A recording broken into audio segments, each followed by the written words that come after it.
She spilled juice on my dress. She deserved that. She deserved that slap. You just hit my daughter in front of everyone. Now I'll expose the secret this family buried for decades.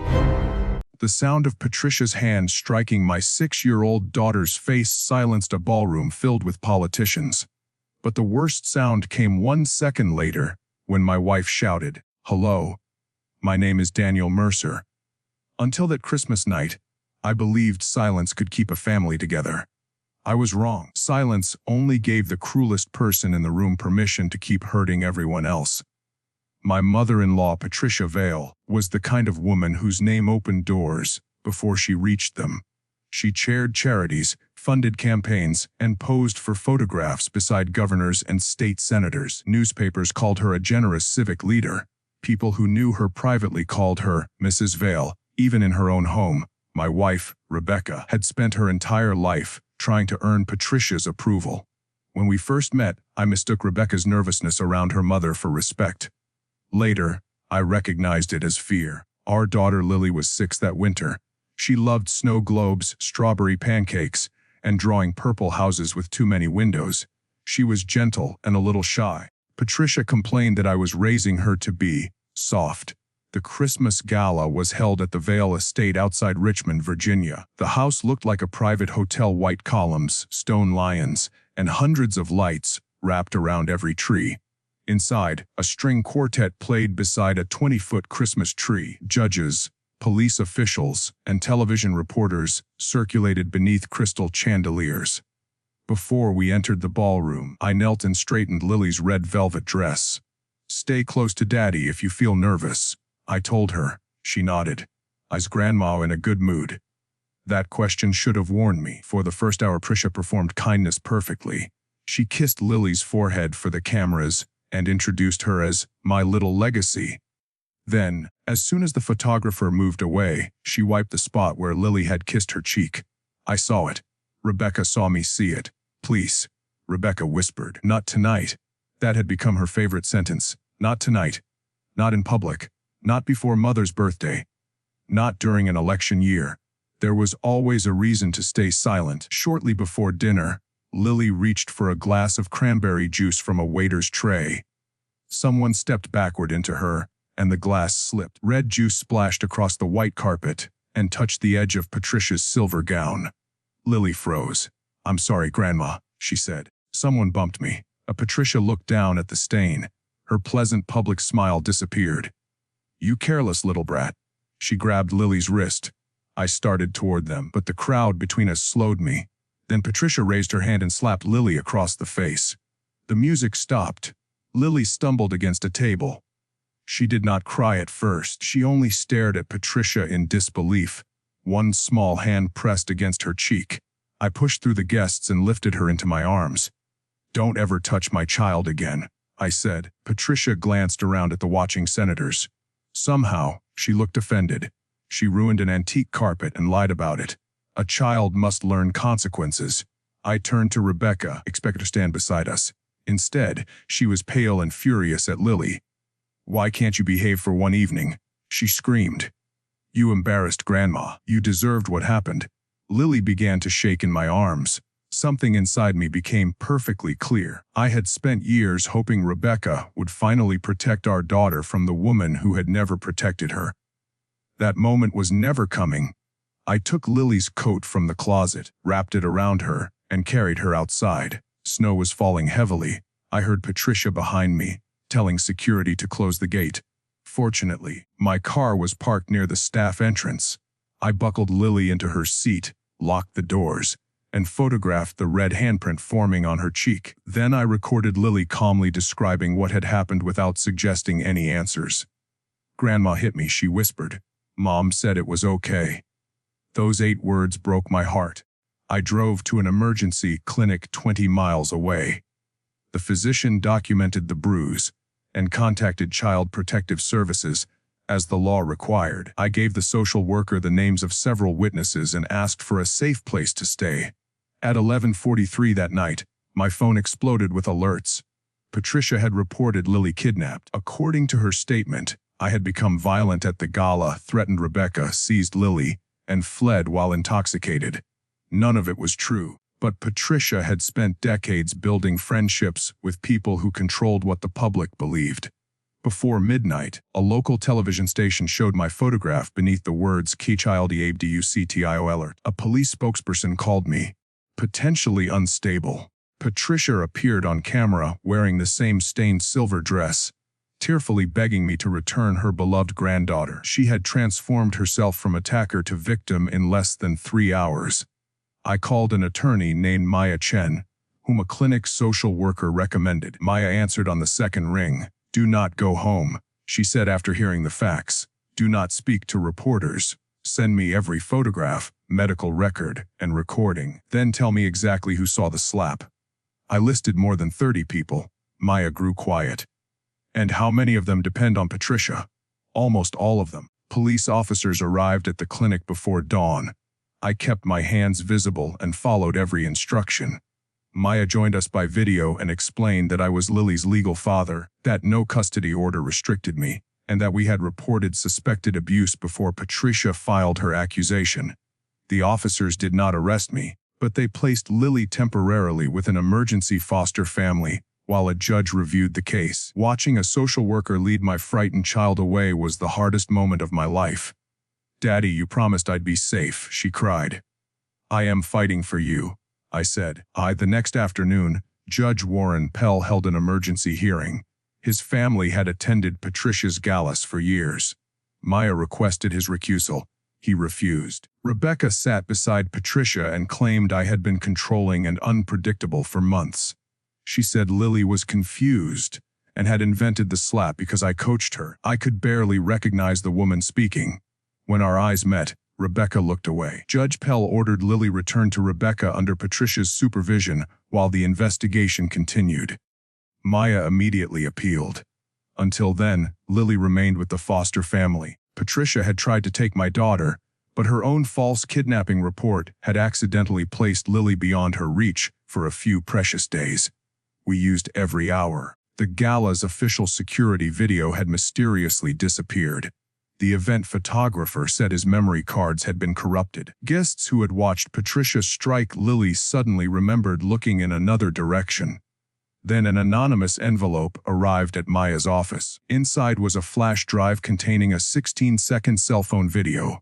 The recording showed Patricia grabbing Lily's wrist and raising her hand. A guest blocked the exact moment of contact, but the sound was unmistakable. The clip also captured Rebecca, shouting that Lily deserved it. There was no note, only one name written on the envelope: Claire. Claire Vale was Rebecca's older sister. I had met her only twice. Patricia described her as unstable and ungrateful. She had left Virginia 17 years earlier and cut off contact with the family. Maya found her in Colorado. At first, Claire refused to speak. Then Maya sent her a still image of Lily holding her bruised cheek. Claire called within 10 minutes. "I know that look," she said. "Rebecca and I used to wear it." Claire told us Patricia's violence had begun when they were children. Slaps, locked rooms, threats, and carefully placed bruises hidden beneath clothing. Their father, Thomas Vale, had occasionally intervened, but always surrendered when Patricia threatened to destroy his business and reputation. Claire escaped at 19. Rebecca stayed and slowly learned that survival meant agreeing with Patricia, even when Patricia was wrong. But Claire revealed something else. 3 months before Thomas died, he had secretly contacted her. He said he had recorded a confession and hidden it in a safe deposit box. He wanted his daughters to have proof of what happened inside the Vale home. Patricia had told everyone Thomas died without leaving personal papers. Claire still had the key. The box was held at a small bank in Maryland under a trust bearing Thomas's middle name. Inside were journals, photographs, copies of medical reports, and a digital recorder. Thomas's voice trembled on the final recording. "My wife Patricia abused our daughters for years," he said. "I saw it. I covered for her. I allowed fear to make me a coward, and my silence taught Rebecca that cruelty was love. If this recording is ever heard, understand that Claire told the truth.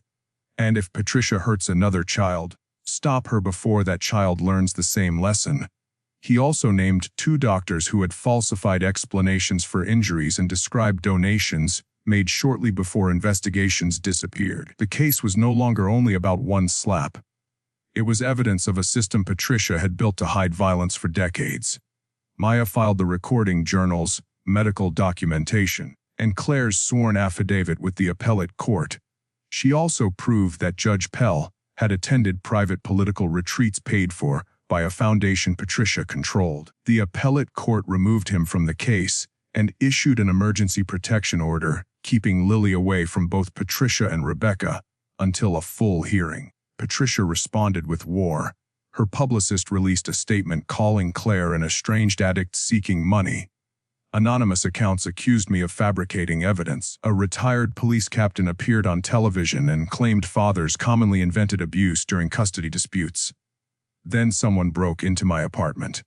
Nothing valuable was taken. My laptop was gone, but the television and cash remained.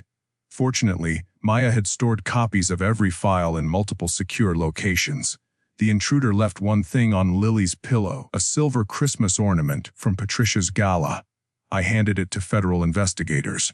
For the first time, Patricia's local connections could not control the entire investigation. 2 days later, Claire flew to Virginia. She looked like Rebecca, but her eyes held none of Rebecca's hesitation. At the courthouse entrance, Patricia approached her and smiled for the cameras. "You always were dramatic," Patricia said. Claire answered, "And you always counted on us being afraid." Inside the courtroom, Claire testified for nearly 4 hours. She described the locked pantry where Patricia confined her, the excuses rehearsed before doctor visits, and the night Rebecca took a punishment meant for Claire. She admitted that Thomas had failed them, but explained that his confession matched dates and injuries documented in his journals. Patricia's lawyer tried to humiliate her. "You hate your mother, don't you?" Claire looked directly at Patricia. "No, I stopped giving her enough space in my life to hate her. I'm here because Lily deserves the childhood we didn't have." Then Maya played the gala video. The courtroom heard the slap. It heard Rebecca's voice. Finally, Maya played Lily's clinic recording captured before any lawyer or custody dispute existed. "Grandma hit me. Mom said it was okay." Rebecca covered her face. During a recess, she asked to speak with prosecutors. Patricia ordered her to sit down. Rebecca flinched before Patricia even lifted a hand. Every person in the room saw it. That reflex exposed more than any speech could. Rebecca gave a sworn statement that afternoon. She admitted Patricia had struck Lily. She admitted they invented the claim that I was drunk and violent. She also confirmed that Patricia had called Judge Pell before the emergency hearing and directed staff members to erase security footage. Rebecca said she had condemned Lily because, in that ballroom, she became 8 years old again, terrified that if she did not support her mother, she would become the next target. I understood her fear, but understanding did not erase what she had done. The court granted me temporary sole custody, followed months later by permanent primary custody. Rebecca received supervised visitation and entered an intensive trauma and parenting program. I did not seek to destroy her. Lily loved her mother, and revenge against Rebecca would only have wounded Lily again. But I refused every request to pretend the betrayal had never happened. Our marriage ended. Trust needs truth, and Rebecca had chosen a lie when our daughter needed her most. Patricia's fall was much less gentle. She was charged with assault, evidence tampering, filing a false police report, obstruction, and conspiracy related to the erased footage and fabricated kidnapping claim. The investigation into Thomas's documents uncovered financial pressure placed on witnesses in older cases. Judge Pell resigned while facing an ethics inquiry. 2 officials who had repeated Patricia's accusations publicly issued corrections. That displayed my face beneath KEHELD ABDUCTO and ALART later broadcast Patricia entering court beneath the headline CHRT IFAN CHRT and Famala Kovar UP. Patricia did not apologize to Lily. She complained about her ruined reputation. The judge answered, "Your reputation was not ruined by the people who revealed your conduct. It was ruined by your conduct." Patricia received prison time, probation afterward, and a permanent protective order barring contact with Lily. Several institutions removed her name from their buildings. Her foundation's remaining assets were redirected, under court supervision, to child advocacy services. That was the justice I wanted, not merely Patricia losing power, but her power being converted into protection for children She could no longer intimidate. 1 year after the gala, Lily and I spent Christmas in a small rented cabin in the Blue Ridge Mountains. Claire joined us. Rebecca visited for 2 supervised hours and brought Lily a purple snow globe. She did not ask for forgiveness. She simply told Lily, "What happened was not your fault. I should have protected you." It was a beginning, not a happy ending wrapped in a bow. Some wounds require patience, boundaries, and years of honest work. That evening, Lily accidentally spilled hot chocolate on the rug. She froze and looked up at me, waiting for anger. I handed her a towel and said, "Let's clean it together." Her shoulders relaxed. Then she smiled. In that tiny moment, I understood what victory truly looked like. It was not Patricia in handcuffs or my name cleared on television. It was my daughter learning that a mistake would never cost her love. I once believed keeping a family together was the highest duty a father could have. Now I know better. A father's highest duty is to make sure the people called family are safe enough to deserve the name. Patricia built her empire on fear, influence, and silence. I defeated her with 1 photograph, 1 honest witness, and 1 promise I finally had the courage to keep.